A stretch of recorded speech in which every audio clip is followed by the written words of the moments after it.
Well, hello. This is our latest and greatest episode of the Metaphysical Corner, in which we hang on. I gotta find something here. There we go.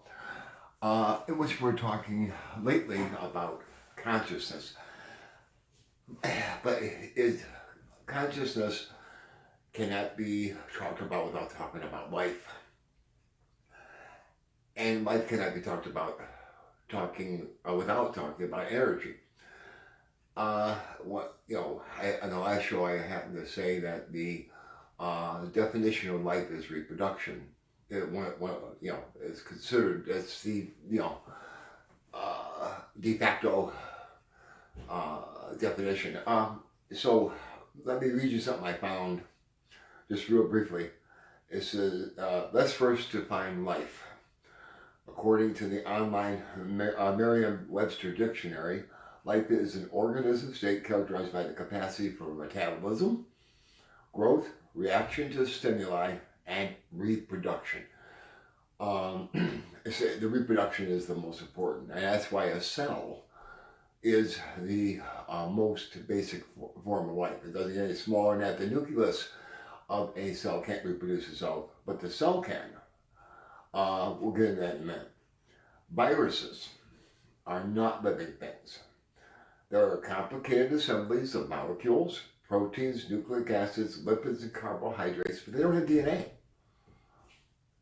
They can do nothing on their own without entering a living cell. Without cells, they are not able to multiply. They have no capability of reproduction. Therefore, viruses are not living things. If you've had the flu, though, you may argue this point. But that's what, like it says here, when a virus enters a cell, a series of chemical reactions occur that lead to production of new viruses. These steps are completely passive, and that is, they are predefined by the nature molecules that compose the virus particle. Viruses don't actually do anything. Often scientists and non-scientists alike ascribe action to viruses such as employing, displaying, destroying, evading, exploiting, and so on. These terms are incorrect because viruses are truly passive, completely at the mercy of their environment. For example, and this is true. For example, let's say someone who has the flu sneezes on the counter,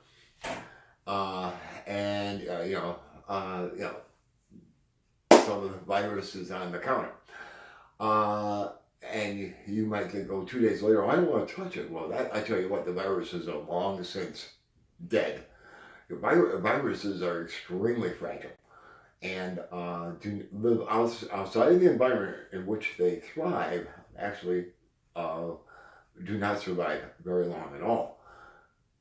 Whereas cells, due to their incredibly complex mechanisms, you're composed, depending upon your size. Everyone has trillions, even babies. A full-grown adult probably has maybe 100 trillion cells, all of which, the amazing thing is they all communicate with one another. One way, shape, or form, especially through the hormones, the endocrine system, the exocrine system. They all talk to one another, and they're all pretty much aware of what the others are doing. And some of them are extremely specialized, the ones that are in your heart, your nervous system. I tell you what, I take my arm and move it from here to here. That seems simple. To me it is. You would not believe the incredible complexity of what I just did. What happened inside of me when I moved my arm from here to here. It makes, seem so simple, but in reality, the firing mechanisms that make that possible, your brain, your nervous system, the firing of neurons and such is just, I can't think of that. There's not even an appropriate term I can think of. I hate to use the word miraculous, but it is. It is. And your act of walking down the street, one leg after another, is just amazing what is really happening. You are an electrical dynamo. Your brain operates on it. Your muscles all operate on electricity. Which brings me to energy. Now, we've talked about energy before, I have, and I think I stated that there are many forms of energy. Many, many forms. Now, one of the laws, the mainstays of physics, one thing we're finding out, you got to keep something in mind. What, as from more ancient times, or I should say ancient, let's say Sir Isaac Newton, great example. When he came up with his laws of motion and his what's called Newtonian mechanics, which play real well on the big scale, planetary and on the Earth, but when you get down to the subatomic level, it doesn't work well at all. Then you're talking quantum mechanics, quantum physics, which is a whole nother world, as we've said. But at the time when, long before quantum mechanics was even known about, Newtonian mechanics was the only thing that was known, and parts of it turned out not to be so true. I mean, in that when you get down to the subatomic level, it doesn't apply. One of the laws of physics is the law of the conservation of energy, which says, and I think everyone's heard this at one time or another, energy cannot be created or destroyed. I'm not quite so sure it's true. I gotta believe at some level, somewhere, it can be created or destroyed. But this is at a level that we are not capable of understanding at this time. Okay, fine. If all the energy in the universe is constant, where'd it come from? You gotta think of that. I can't help but think it. Yes, all of the work done by you, your body, your car, your whatever it is done by the conversion of energy from one shape or form to another. Think of starting your car. You get your car, you turn the key, or you push the button, whichever you have, and the chemical energy that is in the battery drives the starter, which starts. You got chemical energy causing a mechanical energy, which makes your car go forward. And of course, you're burning fuel. You're changing, gasoline into something and into a different shape. Burning the hydrocarbons, and which propels your car forward. It's all a conversion of energy from one shape or one form to another. The total amount of energy stays the same. Whatever energy you use to drive that car forward goes into the earth. Into its heat primarily. But okay, to talk about energy, you have to talk about. I know what I'm going to say, but I forgot the exact words how to use it. There's a thing called hertz or frequency, and what that is, for those of you who are unfamiliar with that, it's cycles per second. In other words, for example, one of the best examples I can get that I think most people understand is electricity. Electricity there's two basic forms. There are more, but there's two basic. AC, which is alternating current, and DC, which is direct current. And I'm not talking about AC/DC, the band, though I like them. What DC is current, that's in batteries. Okay, that's strictly DC. Its voltage stays the same, and if you put a 9-volt battery in something, that's all that battery ever puts out is 9 volts, and the current goes in one direction only. There's no change, and the device will continue to work until the battery is drained enough such that maybe at 7 volts it won't work anymore. AC or alternating current is different in that it goes positive. In other words, it goes in one direction and then goes negative back in the other direction, and it does this so many times a second. The AC in your home is what's called 60 hertz, which means 60, it goes through the positive and negative cycle 60 times per second. In other words, the electricity is going forward, then it goes backward. So you might say, well, wait a minute, the current flows, doesn't it? Yeah, it does. Back and forth, back and forth. It's, is it basically the same electricity as always lighting your light? Essentially, yes. But here's something to consider. If you, it's in electricity, you have what's called current flow. And I'm sure you've heard the terms amps. How many amps something uses, or whatever. A vacuum cleaner uses 10 amps, to run, to turn the motor, so you can vacuum your floors. The electricity, that is, the flow is backwards and forwards, actually 120 times per second, because don't forget it goes through that positive and negative 60 times a second. So in actuality, the current there's 120 changes in 1 second. So why don't you, matter of fact, this room is being lit by a light generated by AC. Why don't I see that? Because it's too fast. If something is changing direction 120 times a second, actually it is blinking. Your lights blink 120 times a second.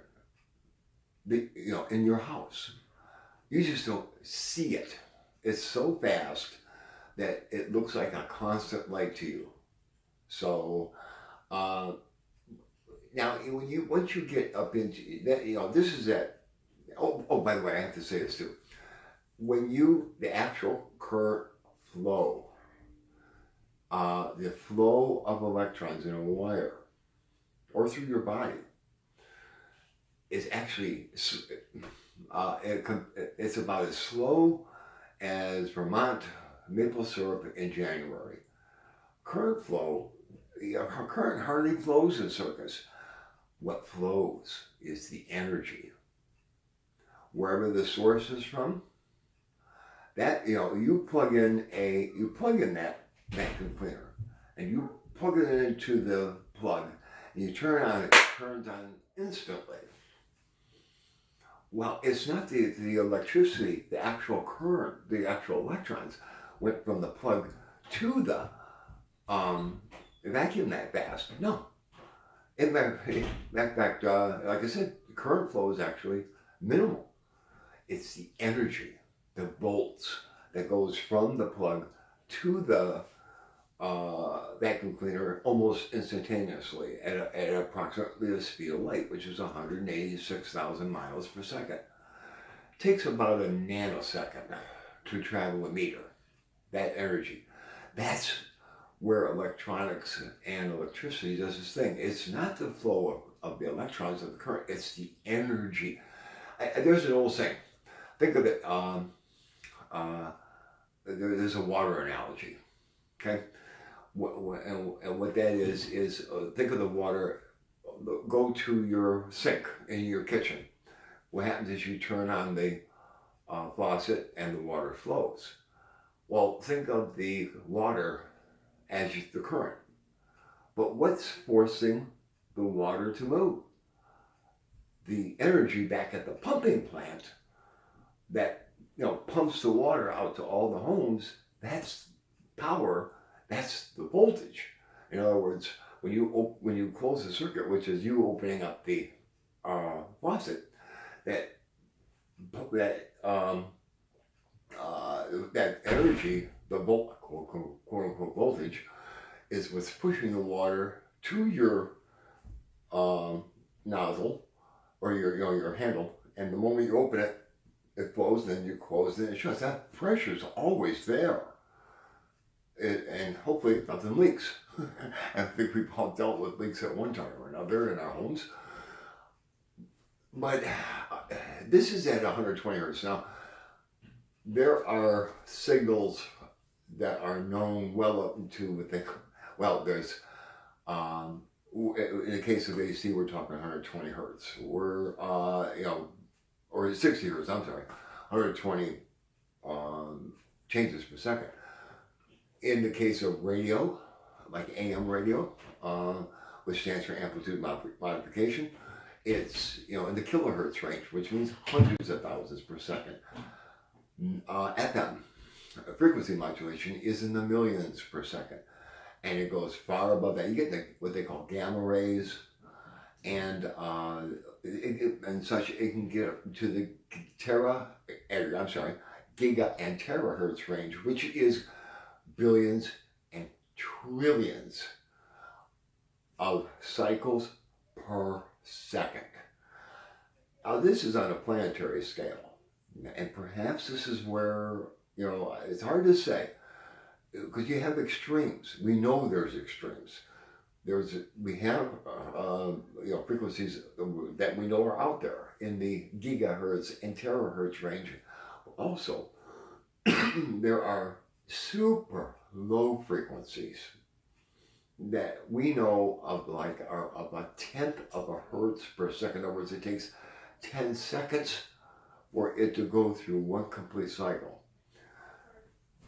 One of the things that I forget what year it was. It was I believe 1966 or something. It was postulated, or they thought, if there was a Big Bang that started the universe, there should be some leftover radiation from that. It would be so massive an explosion, and this radiation would, this background, though it would diminish in time, it should still be there. I believe, like I said, it was 1966. They supposedly, from what I heard and read, they found it. It was quite by accident too.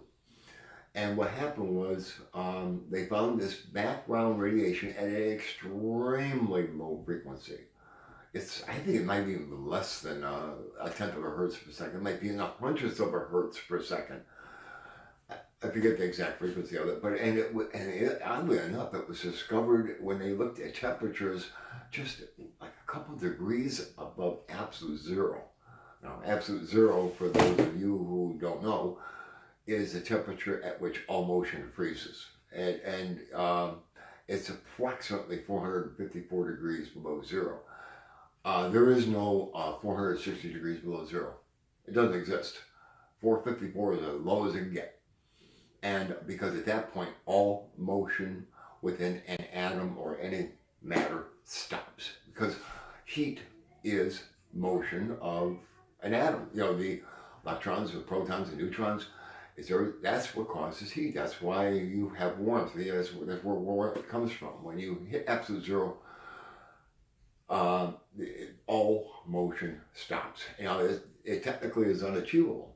Here on Earth, we have come, last I read, we have come within a few tenths of, or I'm saying in laboratories, they have come within a few millionths of a degree of absolute zero. But it is, excuse me, it is technically impossible to achieve, to actually reach a point, hey, this is absolute zero, we got it. No, there always will be some heat energy, however little. A few millionths of a degree is pretty damn close, though. But this background radiation, caused a lot of excitement in the scientific community, because it was perhaps the first verifying proof that there is, that there was a Big Bang, and this is left over from it. And it's permeating throughout the universe, so it appears it's everywhere. But now we get into more technical stuff. As far, not technical, but now we get more into it's hard to prove. And we're here, this is going to be another one of these types of shows where I'm going to give you stuff to think about. We'll go on the next show. We'll get further into this. And believe it or not, I am discovering this stuff as much as you are. This process never ends. I'm still reading. I wish, matter of fact, I've been so busy at work. I wish I could add more time to dedicate to learning more about this to tell you. But my work has just been nuts, and I apologize for that. But anyway, this background radiation, is it something, is it that, or is it something like that? Because like I said, you have this, oh my God, you have this cell, which is life. By definition, a cell is alive. Let's say a human cell. Or as I look outside, I look at my tree, kind of bare right now because it's the middle of winter. That tree is alive. All the cells within are alive, by definition, because they can reproduce. Does the tree have consciousness? Does it know it's a tree? Hey, are you a tree? Do you know you're a tree? I didn't answer. I don't know. I don't have the answer. I would like to believe so. But the cells in my hand, they're all, of which here are probably a couple 100 million. Do they know they're alive? Does a cell know it's alive? Or is it so regimented? Because until you crack open a biochemistry book and study cells deeply, you realize how it is highly regimented. It's all chemical. But if that be the case, we think of our consciousness in our brain. Well, yes, and your brain cells are incredible, even more complex than the normal cells, like in your hands. Do these cells know they're alive? In other words, I'm aware of my consciousness. I am aware.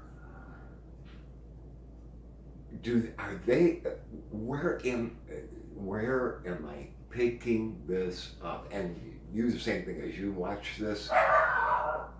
Where does it come from?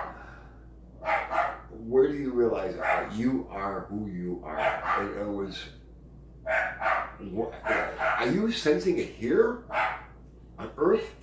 There are those who say that in reality, because of maybe the holographic nature of the universe, that, let's put it this way, just something to think about before the next show. We all dream, right? We go to sleep, we dream. We dream every night, whether you realize it or not. This is fact. Have you had those dreams where you swear, I've had them, you experience it, like right in your body. I'm looking out, I look through my eyes, I am experiencing this dream, as like I'm awake. And then I've had those dreams where you're watching yourself, you're like on a pedestal about 5 feet above, and you're actually watching the action. It's almost like you're in the audience and you're watching a stage play and you're watching yourself. Is that where our consciousness really is? In other words, are we, even though I see it through my eyes, I experience everything through here, are we actually experiencing it somewhere else? This is just like a portal, so to speak, to what we experience. I know it's heavy duty. I realize that. It's just something to think about. It would be, if so, energy would play a huge role in this. Do I have the answers? No. My whole objective here is to get you to think about it.